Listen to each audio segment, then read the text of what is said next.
Denver's mayor says he hopes not to lay off any more city employees. Mayor Mike Johnston addressed city workers this morning after notifying 169 city employees earlier this week that their jobs were being eliminated. So some employees had asked us, well, this layoff round only solved $100 million. Is there another layoff round solving the next 100? No. Our layoffs and furloughs are finished. The mayor says anything like a recession or a big economic impact could, of course, change that plan. All of these cuts are in an effort to make up a $200 million budget shortfall, which is expected for next year.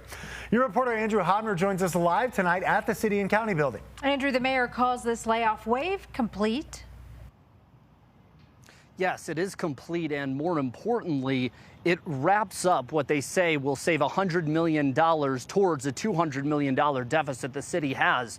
The next step is figuring out what the mayor is going to do with the budget come next year. What we did is said Denver Mayor Mike Johnston spent an hour on Wednesday taking questions from assembled press. No contract can protect you from having to take financial crisis. It's just a matter of doing it fairly and consistently, which I think we did. Mayor Johnston presented slides showing numbers meant to prove his contention that there was no ageism, racism, or political motivation behind the layoffs. It would be irresponsible to not do this and say build a 3% budget or let certain independent electeds who want $5 million expansions in their budgets next year in the middle of a recession to be able to do that. The number of layoffs of city employees expected will be less than initial estimates by union leaders, as 70% of the city's budget goes towards personnel. In that moment, there is no choice but to impact employees. What you want to do in those moments, I think what a union would call for you to do, is to treat those people fairly and responsibly, provide them health care if they have to have it, and severance if they can have it when they exit, and be consistent and fair, and I think we did that. And that further cuts to balance the budget would also likely come to some of the mayor's own agenda items. So we will make cuts in economic development, which invests in downtown. We'll make cuts in hosts, which makes investments in housing and homelessness. We'll itemize those all when the full budget is done. But that layoffs and more staff reductions would be off the table for now, with the mayor stating that possible hiring could happen again come 2026.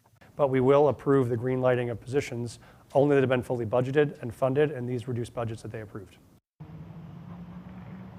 And he also said that proportionately, there are allegations of race-based, age-based, or even politically motivated behavior behind these layoffs was irresponsible in his direct words. That number, by the way, for layoffs going down from 171 to 169, that is because one worker elected to resign, another worker elected to retire, and thus did not count toward that final layoff tally. Here in Denver, I'm Andrew Hobner, covering Colorado First. Great reporting as always, Andrew. Thank you.